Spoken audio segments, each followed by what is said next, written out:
Alkışlayarak yayına girmek istedim. Kaldığımız yerden devam ediyoruz. Biraz önce Y Plus defilesini izledik. Yanımızda da tasarımcı kimliğiyle Yakup Biçer var. Konuklarımız da sektörden gerçekten çok değerli isimler Oğuz Erel ve Güneş Güner. Hoş geldiniz. Hoş bulduk. Merhaba, hoş bulduk. Heyecanlıyız hepimiz değil mi? Yoksa tek ben mi heyecanlıyım? Hep beraber. Biraz var heyecan. Biraz var mı heyecan? Aynen. Ben de Tamam. heyecanlıyım. İçim rahatladı. Aynen. Peki o zaman ilk sizinle başlamak istiyorum. Y Plus yeni bir marka ama moda dünyasında hızlı bir ivme ile yükselişe geçti. Siz moda sektöründe aslında çok tecrübeli ama tasarım yolculuğunda da yenisiniz. Evet. Moda sektöründe tamamen farklı bir alanda edindiğiniz tecrübeler tasarımcı kimliğinize nasıl yansıdı? Şimdi şöyle, benim 30 yıllık bir moda sektörüne 30 yıllık bir geçmişim var. Ama modanın farklı bir kulvarında yer aldık biz. Ortağım Öner Evez'le beraber yurt içinde ve yurt dışında birçok moda evinin, markanın defile organizasyonlarını, defilelerinin konsept danışmanlığını ve kreatif direktörlüğünü üstlendim. 2000'lerin başından beri zaten ben cinsiyetsiz, zamansız ve rahat bir giyim tarzım var. Tabii ki o dönemlerde baktığınızda kendinize yakın bir markadan bir şeyler bulamıyordum. Yani kendime özgü bir şeyler bulamıyordum açıkçası. Ne yaptım? Küçük küçük deneysel birkaç tane tasarım yaptım. Onları ürettim, giymeye başladım. Zaten rengim siyah, ana ağırlıkla Gözüküyor. görmüşsünüzdür. Ben de size uygun giyindim. Çok yakışmış. Ve bu çevremde çok beğenildi, talep görmeye başladım. Ben de daha sonra düşündüm neden böyle bir marka yaratmayayım diye. 10 yıl önceden şirketimi kurdum. Yani yaklaşık 3 yıldır da markanın kendi stilini, tavrını yansıtacak olan DNA'sını oluşturmaya çalıştım ve Y Plus'ı yarattım. Y Plus DNA'sında her yaşa, her cinse, zamansız ve cinsiyetsiz, rahat ve konforlu bir giyim sunan bir koleksiyon sunduk açıkçası. Ve bu konuda da çok büyük bir beğeni aldık. Çok şey yaptık. Hatta şu anda farkındayız. Dünyada da cinsiyetsiz, zamansız ve rahat giyime doğru ilerleyen bir akım Evet, var. çok doğru. Ve bu geleceğimizin modası olarak öngörülüyor. Yani Y Plus yaratırken zaten bir moda markası değil. Yani biz daha çok bir stil markası olma yönünde adımlar attık. Zaten herkes kabul etmeli, stil modadan daha kalıcıdır. Kesinlikle. Çok güzel konuştunuz. Sağ olun.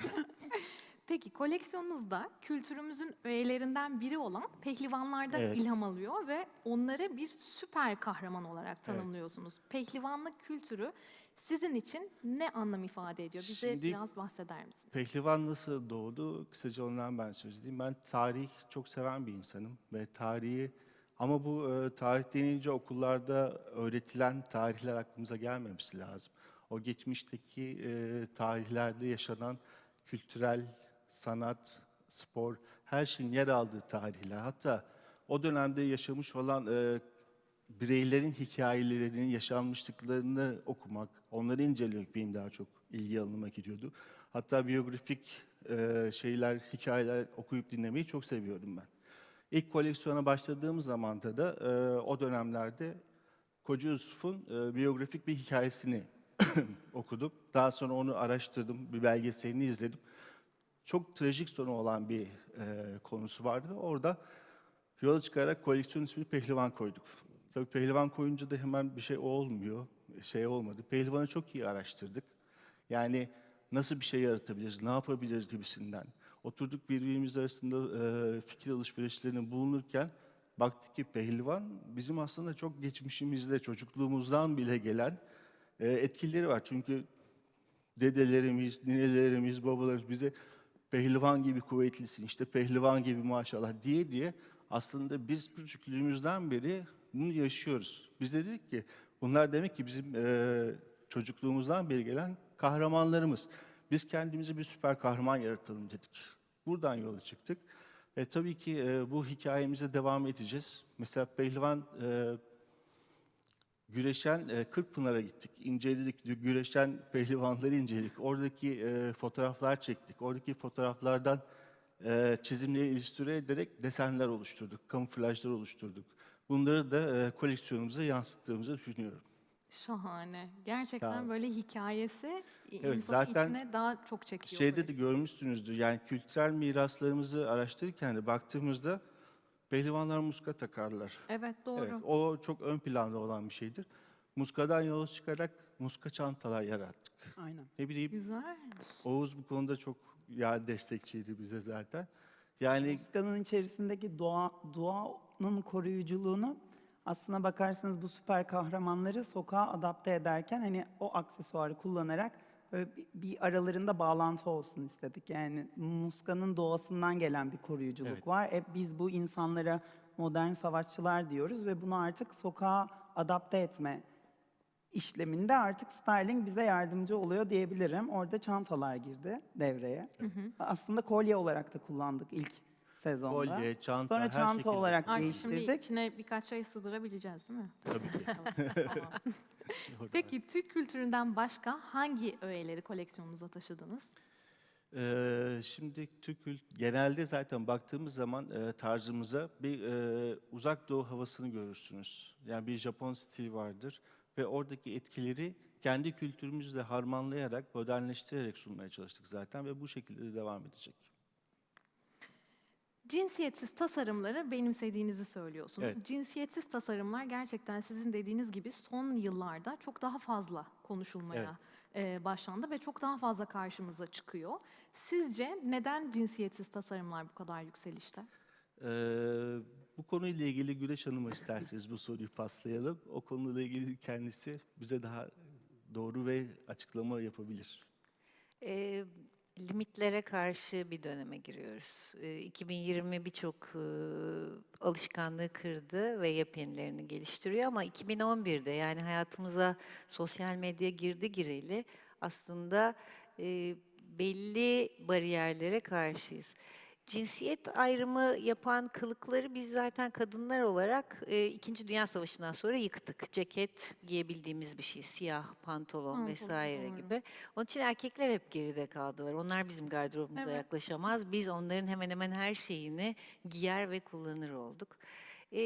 Ama özellikle son 3-5 senedir hayatımızda sweatshirt gibi, t-shirt gibi, uzun gömlekler gibi çok fazla da vücut formunda vücudun kontürlerini izlemeyecek yepyeni ürünler girdi. Bu durumda erkek arkadaşınızın, sevgilinizin, oğlunuzun, kız arkadaşınızın parçasını giymek hayata dair bir kolaylık, bir eşleşme. Daha cazip. Çok daha cazip bir şey ve kişinin kendi stilini moda trendlerinin yeniliklerine uyarak gösterebilmesi için de bir alan sağlıyor. Aslında bir tek cinsiyetsizlik değil, ableizm diye yepyeni bir kavram var. Her türlü sınıra karşı. Yani yaşsız, cinsiyetsiz, zamansız yani Yakup'un Evet, doğru. koleksiyonunu üçgenlediği alan aslında global anlamda herkesin şu anda içinde var olmak istediği alan.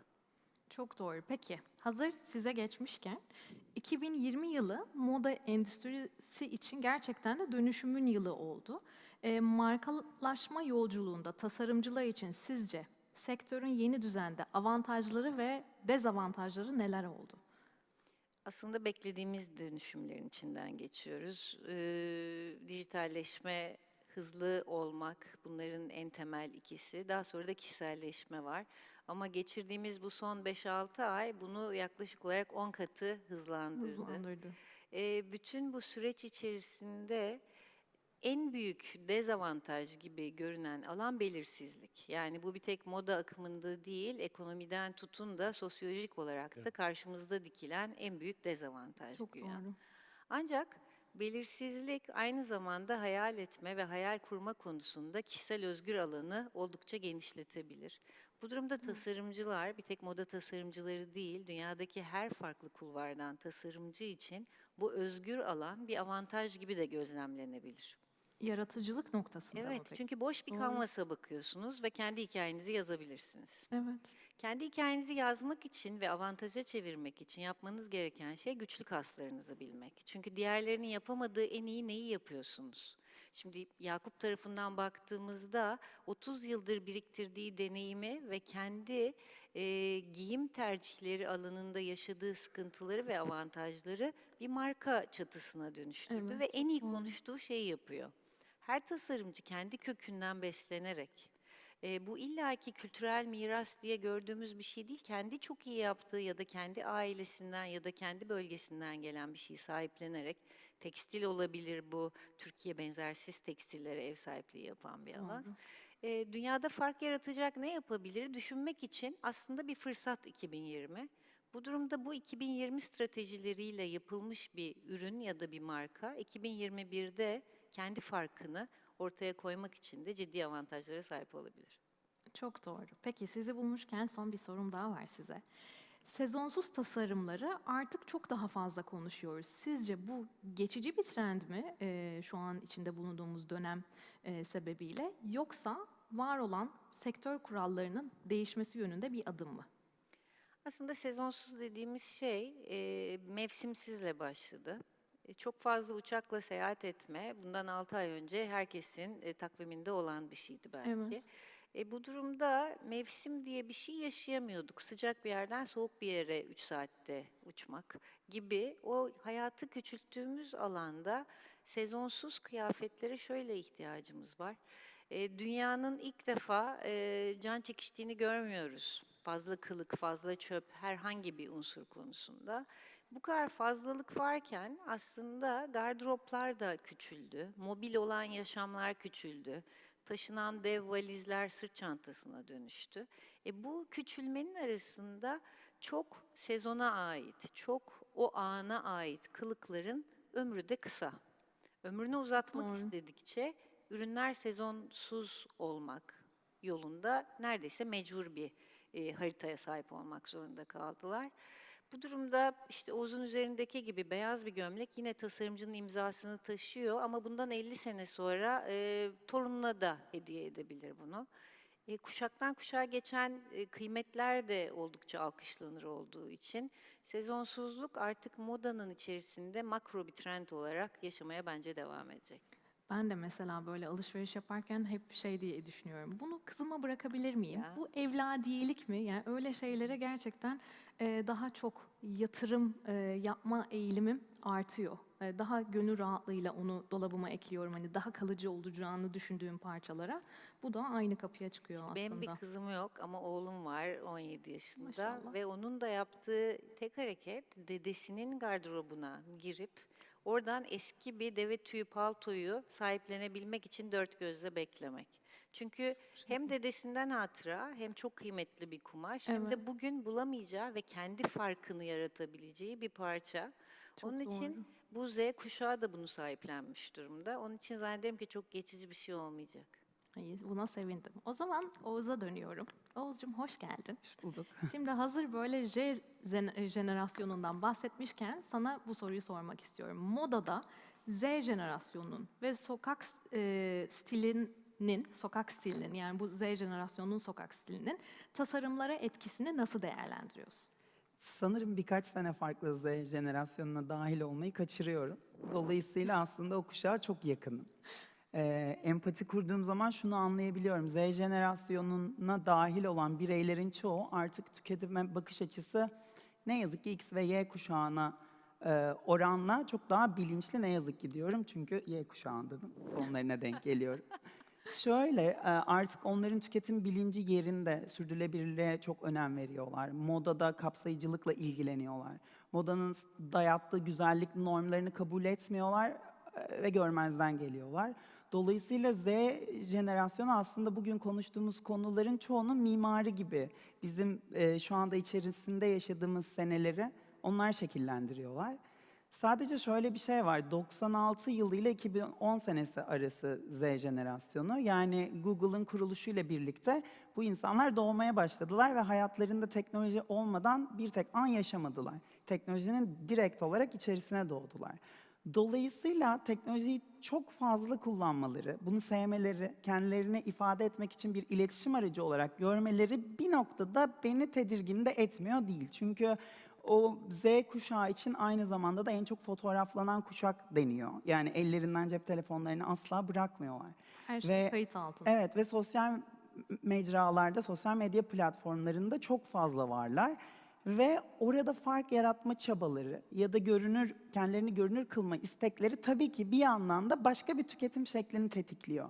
Aslında bilinçliler tüketime karşı bizden çok daha bilinçliler, içeriğini araştırıyorlar, dünyada karbon ayak izi sayısını arttırmamaya çalışıyorlar, ikinci el alışverişe de okeyler.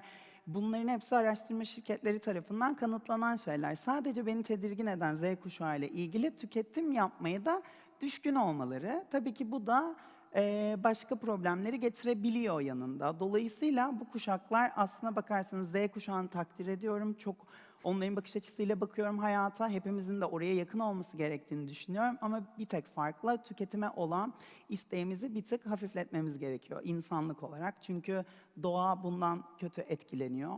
Bir dezavantaja doğru sürükleniyoruz. Dolayısıyla tüm kuşaklar olarak tüketimi kısıp daha sürdürülebilir modaya adapte olmamız lazım. Y+'ın yaptığı gibi biz de artık kumaşlarımızın sürdürülebilir olması için artık çeşitli ekipler kuruluyor. Hani oraya doğru bir adım atılıyor. Bu bir zorunluluk aslında.